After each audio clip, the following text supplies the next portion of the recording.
নমস্কার, আমি সৌমান। ঘড়ির কাঁটায় ঠিক 11:30 বাজে।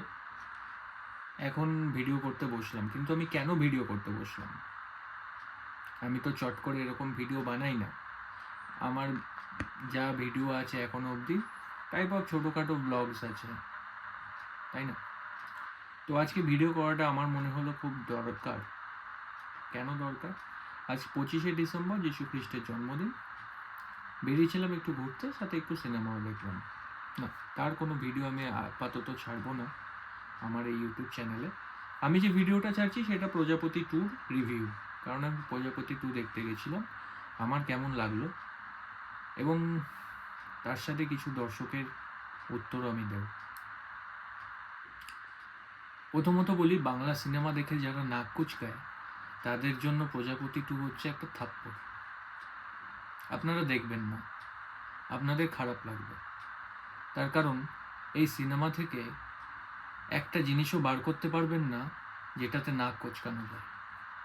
আপনি যদি খুব কঠিন হৃদয়ের মানুষও হন, প্রজাপতি 2 আপনাকে গলিয়ে দেবে।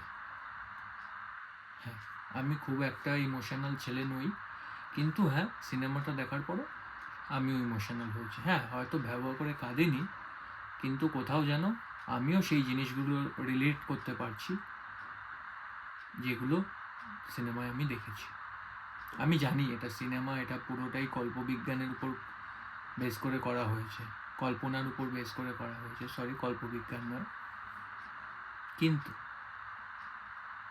যখন সিনেমা হলে সিনেমা দেখছিলাম না, এগুলো কিছু মাথায় আসছিল না। প্রত্যেক কটা চরিত্রের সাথে আমরা আমাদেরকে রিলেট করতে পারছিলাম।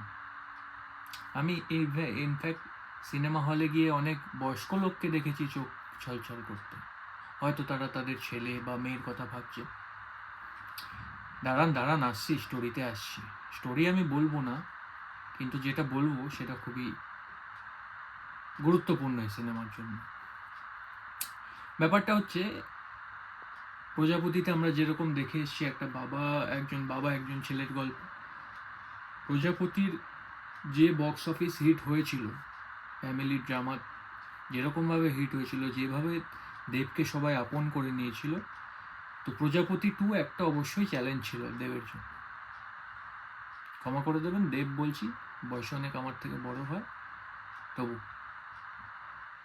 হ্যাঁ, অভিনেতা দেবের কাছে এটা একটা বড় চ্যালেঞ্জ ছিল, যাতে সেই লেগাসি যেটা ক্রিয়েট হয়েছিল প্রজাপতির সময়, সেটা যাতে কন্টিনিউ রাখা যায়। তাহলে কি সেই লেগাসিটা কন্টিনিউ থাকলো? হ্যাঁ, থাকলো।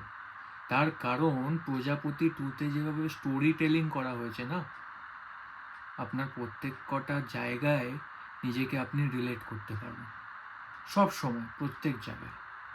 কিছু কিছু চরিত্রের কথা আমি বলি। খরাজ মুখার্জি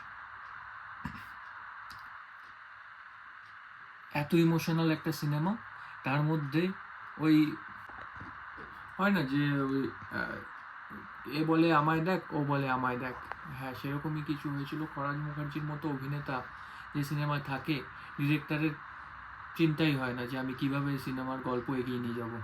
কি দারুণ কমিক সেন্স, কি দারুণ ওয়ে অফ স্পিকিং, যেন আলাদা করে তাকে হাসাতেই হচ্ছে না, তার কথা বলার ভঙ্গিতেই মানুষ হাসছে।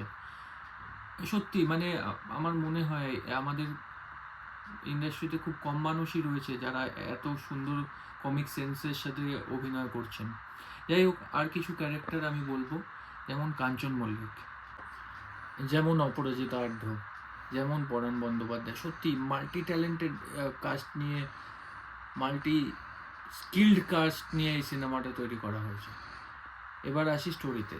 স্টোরি আমি পুরো বলতে পারবো না, যেহেতু আজকে প্রথম দিন, আমি রিভিল করতে চাই না, তাতে দর্শকের খারাপ লাগবে।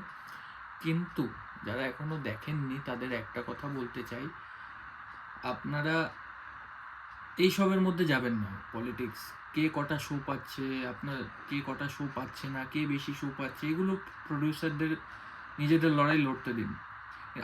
আমার কাজ কি? ভালো সিনেমা। আমরা এখন সোশ্যাল মিডিয়ায় অনেক রিভিউয়ার আছে যারা রিভিউ করে, তাদের মতো সিনেমা বোদ্ধা আমি নই। তাদের মতো হাজার একখানা সিনেমা দেখে ডায়লগ দেওয়া, এটা এই সিনেমার কপি, ওটা ওই সিনেমার কপি, ওরকম সিনেমা রিভিউয়ার আমি নই। কিন্তু আমি নিজে থেকে এই ভিডিওটা এই জন্যই বানাচ্ছি, এতে কোনো পয়সার খেলা নেই, এখানে কেউ আমাকে পয়সা দেয়নি এই ভিডিওটা বানানোর জন্য। তবু আমি বানাচ্ছি যাতে সাধারণ মানুষের প্রতি অবধি এই সিনেমাটা পৌঁছায়, এটা খুব দরকার। তার কারণ সিনেমা হলগুলোকে বাঁচাতে হবে। হ্যাঁ, একটা সিনেমা কখনো ফারাক করে দিতে পারে না, কিন্তু এই সিনেমাটা যথেষ্ট ভালো হয়েছে। অন্যান্য সিনেমাগুলোর তুলনায় আমি যা দেখছি ওর যথেষ্ট ভালো হয়েছে। এবার একজনের সম্বন্ধে না বললেই নয়, যে হচ্ছে বাচ্চাটির রোল প্লে করেছে, অনুমেঘা, খুব সম্ভবত তার নাম অনুমেঘা। মানে বিশ্বাস করুন, বাচ্চাটির বয়স বেশি না, ওর বয়সে হয়তো আমরা ঠিক করে কথাই বলতে পারতাম না। সেই বাচ্চাটি অভিনয় করছে, অনেক দিন ধরে অভিনয় করছে, এবং এই সিনেমা অভিনয় করেছে তার অ্যাকসেন্ট চেঞ্জ করে।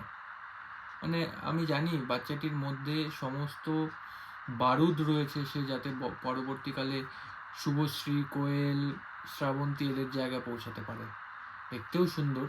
তো আমি অনুরোধ করব ওর যে বাবা মা রয়েছে তাদেরকে, যেই রয়েছে যারা গাইড করে তাদের, যে ওর এই অভিনয় লাইন থেকে সে যেন বেরিয়ে না যায়, সে যেন এই জিনিসটাকে কন্টিনিউ করতে থাকে।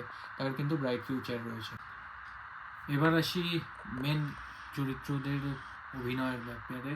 দেখুন, আমি খুব ক্ষুদ্র মানুষ, ক্ষুদ্র সাধারণ একজন বাঙালি দর্শক, যে মিঠুন চক্রবর্তী দেবকে জাজ করতে পারে না। তাদের অভিনয় নিয়ে আমি জাজ করার কেউ নই। তারা যথেষ্ট তাদের নিজেদের জায়গায় পরিণত, প্রতিষ্ঠিত বলবো, পরিণত কথাটা ভুল হয়ে গেল, প্রতিষ্ঠিত। তাদের অভিনয়কে আমি জাজ করার কেউ নই, তাদের নখের যোগ্য আমি নই। আবার বললাম, সিনেমা বোদ্ধারা তাদেরকেও জাজ করেন, তাদেরকে আপ টু মার্ক লাগে না। আমি জানি না তাদের আপ টু মার্ক লাগাতে না লাগাতে কিছু এসে যায় কি না এত প্রতিষ্ঠিত অভিনেতাদের, তবু তারা বলেন, ভিউজের জন্য বলতেই হয়। আমি কারোর নাম নিচ্ছি না, কিন্তু হ্যাঁ, সিনেমাটা দেখতে আসা উচিত। তার কারণ একটাই, এরম সিনেমা, এই সিনেমাগুলো শহর কেন্দ্রিক না, এই সিনেমাগুলো শহর গ্রাম সব রকম মানুষই দেখতে পারে।